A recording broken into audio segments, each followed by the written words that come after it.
Kesempatan kali ini saya mau ngobrol tentang pemeriksaan penunjang. Pemeriksaan penunjang itu adalah suatu pemeriksaan tambahan yang kita lakukan untuk pasien ya. Misalnya ada laboratorium, ada radiologi, ada pemeriksaan mikrobiologi dan sebagainya ya. Kapan sih kita perlu pemeriksaan penunjang? Kita mau menegakkan diagnosis nih. Jadi dari anamnesis dan pemeriksaan fisik belum tegak diagnosisnya. Jadi dengan pemeriksaan ini kita berharap mendapatkan data yang lebih akurat untuk menegakkan diagnosis kita. Atau kita sudah dapat diagnosis, tapi kita mau mencari komplikasi dari diagnosis yang sudah tegak. Contohnya pneumonia. Pneumonia itu diagnosisnya berdasarkan anamnesis dan pemeriksaan fisik.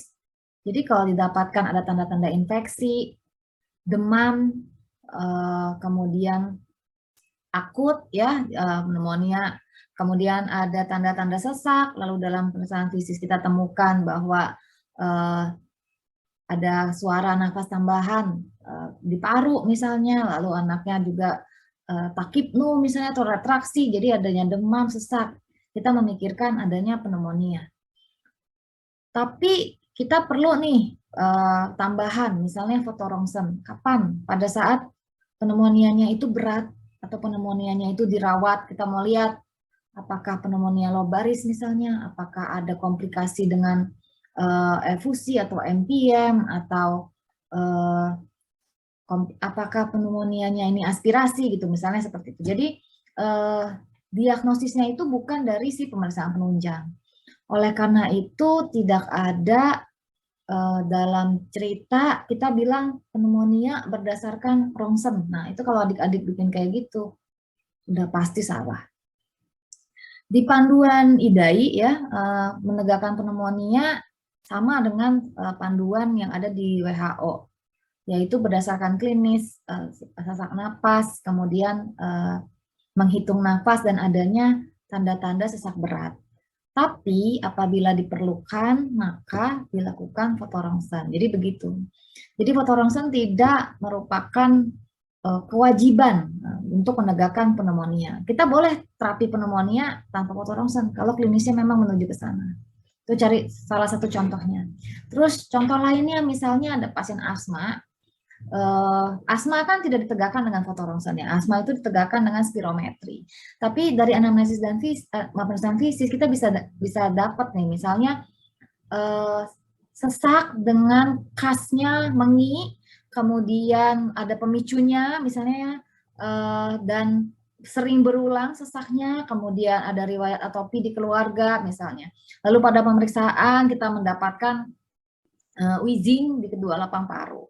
Kemudian ternyata asmanya berat, lalu kita rawat, kita curiga adanya hal lain nih, misalnya di parunya jangan-jangan ada infeksi sekunder, tapi kok yang sekarang ini demam tinggi, misalnya seperti itu. Jadi salah satu tujuan pemeriksaan penunjang yang lain adalah kita mencari komplikasi. Yang ketiga adalah kita mau melakukan evaluasi pengobatan. Misalnya kita sudah tegak diagnosisnya diabetes mellitus, sudah mendapatkan terapi insulin, lalu kita meminta pasien melakukan pemeriksaan gula darah atau melakukan pemeriksaan HbA1c, maka tujuannya adalah melakukan evaluasi pengobatan. Atau kita melakukan screening. Screening itu tidak perlu ada keluhan, karena screening itu mau menemukan sebelum ada keluhan, itu screening ya. Misalnya kita mau melakukan screening defisiensi besi atau depresi besi ya pada anak-anak di usia 1 tahun. Nah, itu nggak perlu ada keluhan, dilakukan aja pemeriksaan penunjang. Atau kita mau melakukan screening hipotiroid kongenital. Jadi usia bayi 48-72 jam diambil darah pada kertas saring lalu dilakukan pemeriksaan TSH neonatus. Nggak perlu nunggu keluhan, jadi itulah namanya screening. Nah itu pemeriksaan penunjang semua harus ada tujuannya ya, jadi tidak berdasarkan keinginan pasien atau ketakutan dokter. Jadi kita harus define your purpose untuk melakukan pemeriksaan penunjang. Tipsnya ya itu tadi saya sudah jelaskan. Kita mau cari apa nih? Terus kalau misalnya ketemu, kita mau ngapain dan apa yang mau kita interpretasikan? Misalnya ada pasien dengan sering banget ngompol, kemudian pipisnya sakit, kalau dipegang perutnya ada nyeri di simfisis pubis, kemudian anaknya slightly subfebris gitu ya, 378, 379. Jangan-jangan ISK. Kalau kita melakukan urinalisis, apa sih yang mau kita lihat? Kita mau lihat leukosituria. Oke, berapa patokan yang kita bilang kalau dia leukosituria ini kemungkinan infeksi. Kemudian kita mau lihat nitrit, kita mau lihat ada tidaknya kalau urinalisis itu nitrit, leukosit estrase ya, leukosit estrase. Jadi apa yang mau kita cari? Lalu kemungkinan kalau ternyata tidak ada, apa yang harus kita pikirkan? Gitu. Jadi mau menyingkirkan apa dan mau menegakkan apa? Oleh karena itu nomor 2-nya kita harus punya algoritma di dalam proses berpikir. Apapun pemeriksaan penunjang yang kita ajukan. Misalnya ya, kita mau melakukan mantuk. Kalau hasilnya positif bagaimana? Kalau hasilnya negatif bagaimana? Dan kita harus tahu interpretasinya apa. Ada anak nih malas makan ya, malas makan. Di scoring TB semua 0. Ngapain dimantuk? Ya pengen tahu aja sih dok, ada TB apa enggak? Enggak gitu, karena ada tujuannya dan ada algoritmanya. Bagaimana kalau mantuknya positif? Apakah langsung diterapi TB hanya dengan mantuk yang positif dan semua scoringnya 0 misalnya? Bahkan pada anamnesis misalnya nggak ditemukan kontak TB pada dewasa dan sebagainya. Jadi ketika kita mau lakukan sesuatu, kita harus punya algoritma. Kalau positif saya apain, kalau negatif apa yang harus saya lakukan, dan apa penyakit yang bisa saya singkirkan. Semua itu bisa didapatkan kalau kita rajin membaca dan rajin belajar.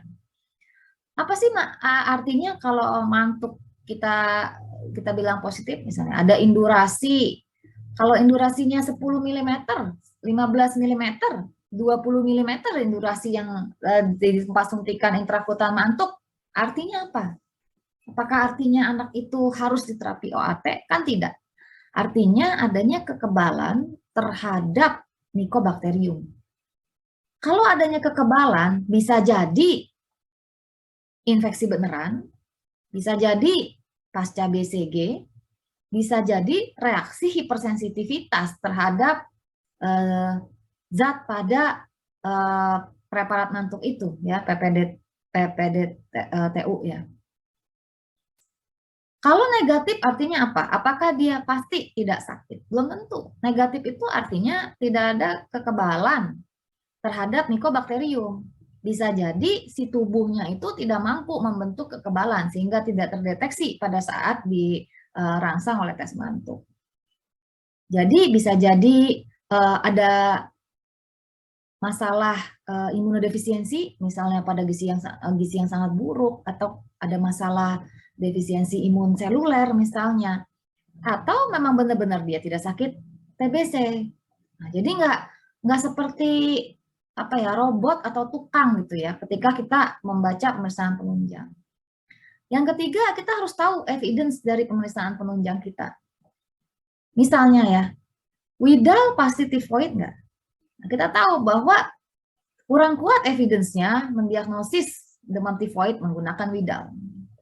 Jadi gold standarnya apa? Widal mendeteksi antibodi. Siapa sih yang antibodi terhadap salmonellanya tidak tinggi di daerah endemis seperti Indonesia, misalnya seperti itu. Sekarang itu COVID.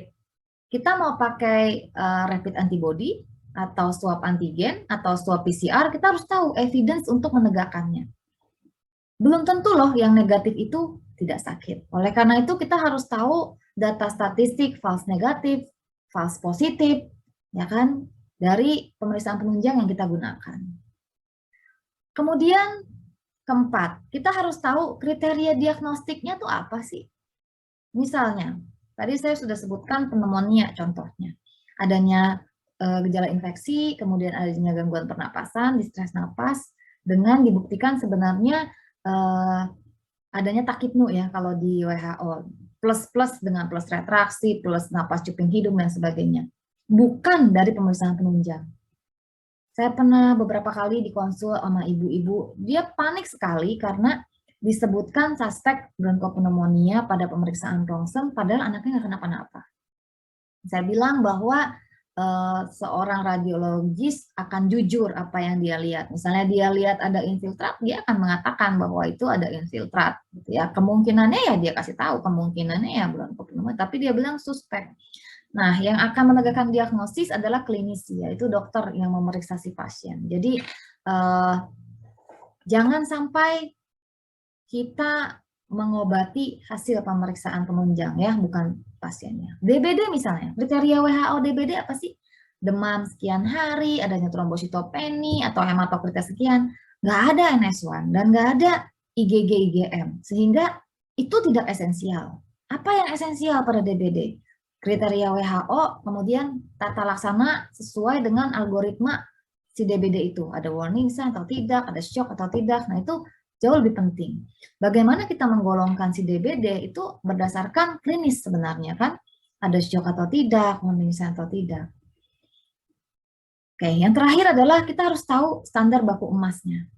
Meskipun pemeriksaan penunjang tersebut mengarah kepada suatu diagnosis, tapi kita mesti tahu apakah ini definitif atau tidak nih diagnosis saya, atau masih working diagnosis.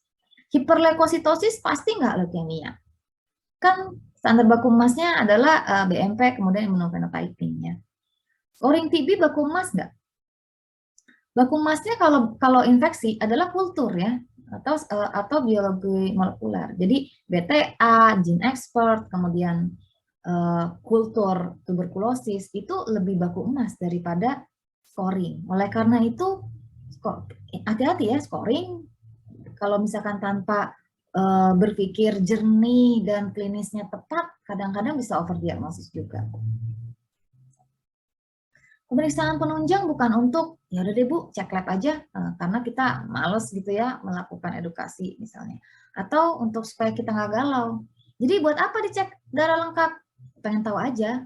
Pengen tahu apaan? Ya takut kenapa-napa. Ya takut kenapa-napanya gimana? Oleh karena itu 1, 2, 3, 4, 5 harus dijawab. Sehingga kita bisa menjawab, benar nggak sih pemeriksaan yang telah kita anjurkan itu. Bukan juga untuk menenangkan ortu, ya udah deh Bu dicek aja daripada kenapa-napa. Padahal sebenarnya kita tahu bahwa mungkin saat itu pemeriksaan penunjangnya belum tepat. Misalnya ya mau lihat demam berdarah, demamnya baru pagi tadi, gejalanya juga nggak cocok, hanya anget-anget misalnya. Tapi untuk menenangkan ortu itu diperiksa. Nah itu tidak etis. Nah satu lagi yang penting pada pemeriksaan penunjang adalah kita tuh dokter, bukan tukang baca lab. Bagaimanapun juga anamnesis dan pemeriksaan fisik kita sangat besar kontribusinya terhadap penegakan diagnosis. Kita mengobati pasiennya, we treat the patient. Kita tidak mengobati angka. Pernah suatu saat saya mendapatkan pasien dengan trombosit 7.000. Lalu saya bilang, sepertinya tidak cocok dari pemeriksaan fisik dan anamnesis. Saya bilang, saya mau ulang. Ternyata benar, ada lab error. Lalu dia bilang, maaf dokter, 200.000. Karena yang tadi ada clumping, lalu tidak diduplo misalnya seperti itu. Ya, ada miss dari sana. Bagaimana kalau saya terapi angka tersebut, 7.000 saya terapi. Anaknya diapain? Dimasukin rawat, lalu ditransfusi, trombosit, dan sebagainya ya. Selanjutnya, saya mau menjelaskan bahwa pemeriksaan penunjang hanya sebagian kecil porsinya untuk diagnosis. Kalau pemeriksaan penunjang ini dominan, suatu saat dokter tidak perlu ada di muka bumi. Karena pemeriksaan penunjang itu mesin semua. Kenapa masih ada profesi kita ini? Karena perlu ketajaman klinis yang hanya bisa dikerjakan oleh ahli, ya, oleh manusia yang ahli. Mungkin demikian tips dari saya.